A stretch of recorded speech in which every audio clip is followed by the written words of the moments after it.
আসসালামু আলাইকুম। অদৃশ্যখণ্ড ফেসবুক পেজের আরও একটি নতুন এপিসোডের সাথে আছি আমি তামিম।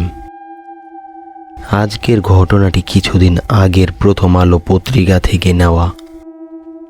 ঘটনাটি যেভাবে লেখা আছে সেভাবেই পড়ে শোনানোর চেষ্টা করছি, আশা করছি ভালো লাগবে। আর কথা না বাড়িয়ে তাহলে শুরু করছি। ছায়া যখন নড়ে ওঠে, গল্প তখনই শুরু হয়।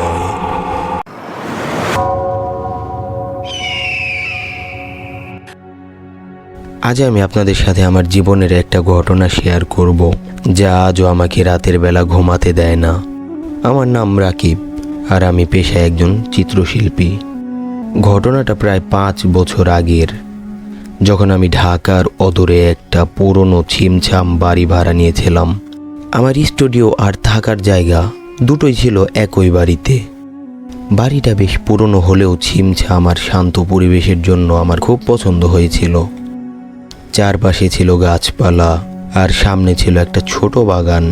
প্রথম কদিন সব ঠিকই ছিল। আমি আমার কাজ নিয়ে ব্যস্ত থাকতাম। দিনের বেলায় তুলি ক্যানভাসে ডুবে থাকতাম আর রাতের গান শুনতে শুনতে ঘুমিয়ে পড়তাম। সমস্যাটা শুরু হলো প্রথম পূর্ণিমার রাত থেকে। সেদিন রাতে আমি ক্যানভাসে একটা ভৌতিক দৃশ্য আঁকছিলাম। আবহাওয়াটা কেমন যেন ভারী ছিল, আর বারান্দার গাছগুলো থেকে একটা অদ্ভুত চাপা শব্দ আসছিল। হঠাৎ আমার মনে হলো কেউ যেন আমার পাশে দাঁড়িয়ে আমার আঁকা দেখছে। আমি পেছনে তাকালাম, কিন্তু কেউ ছিল না। ভাবলাম হয়তো মনের ভুল। কিন্তু সেই রাত থেকেই ঘটনাগুলো শুরু হলো। প্রতিদিন রাতে ঠিক রাত 2টা থেকে 3টার মধ্যে আমি একটা ফিসফিসানি শব্দ শুনতে পেতাম। প্রথমে মনে হতো বাতাসের শব্দ, কিন্তু ধীরে ধীরে বুঝতে পারলাম এটা কোনো মানুষের ফিসফিসানি। শব্দটা এতটাই মৃদু ছিল যে বুঝতে পারতাম না কি বলা হচ্ছে, কিন্তু একটা চাপা শীতল অনুভূতি আমার চারপাশে ছড়িয়ে পড়তো। মনে হতো যেন কেউ খুব কাছ থেকে আমার কানের কাছে ফিসফিস করছে। একদিন আমি সাহস করে বিছানা থেকে উঠে বসার ঘরে গেলাম। পুরনো কাঠের মেঝেতে আমার পায়ের আওয়াজ ছাড়া আর কোনো শব্দ ছিল না। কিন্তু যখন আমি আমার স্টুডিওর দিকে তাকালাম, দেখলাম ক্যানভাসের ওপর রাখা আমার একটা তুলি নড়ছে। আমি দ্রুত কাছে গেলাম, কিন্তু তুলিটা তখন স্থির। আমার বুক ধড়ফড় করছিল।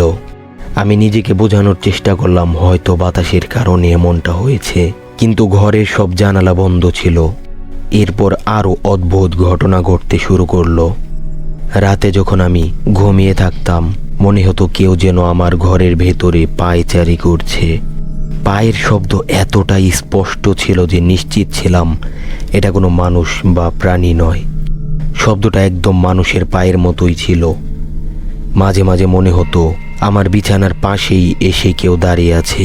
আমি চোখ খুলতে চাইতাম, কিন্তু পারতাম না। শরীর অবশ হয়ে যেত। একটা অজানা ভয়ে আমি জমে যেতাম।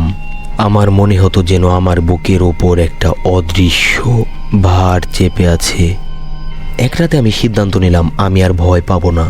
ফিসফিসানি শুরু হতেই আমি মোবাইলটা হাতে নিয়েছিলাম। রাত তখন 2:30। অডিও রেকর্ডারটা অন করে মোবাইলের ফ্ল্যাশ লাইটটা জ্বালালাম।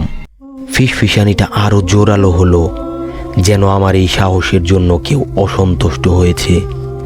আমি ধীরে ধীরে আমার বেডরুম থেকে বেরিয়ে বসার ঘরে গেলাম। একটা চাপা ঠান্ডা হাওয়া অনুভব করলাম। আমার হাতের মোবাইল কাঁপছিল। আমি যখন স্টুডিওর দিকে তাকালাম, দেখলাম আমার ক্যানভাসটা নিচে পড়ে আছে।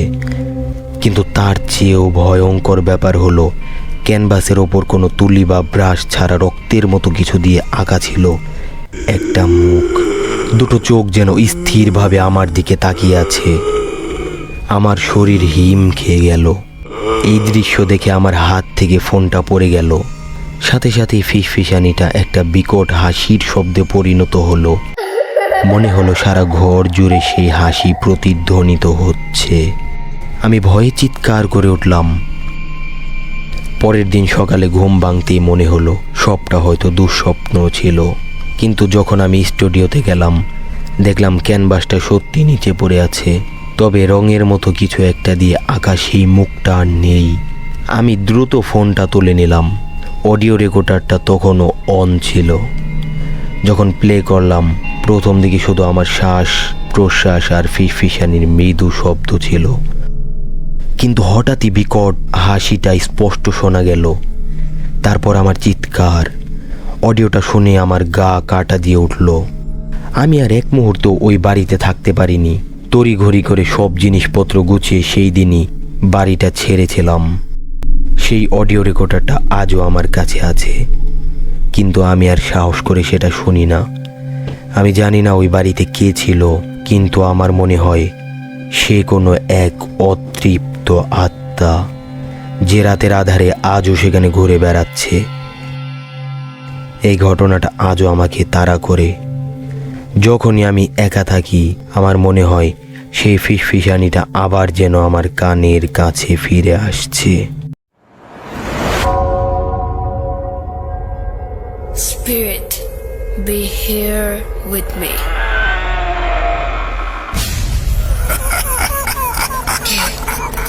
কে তুমি?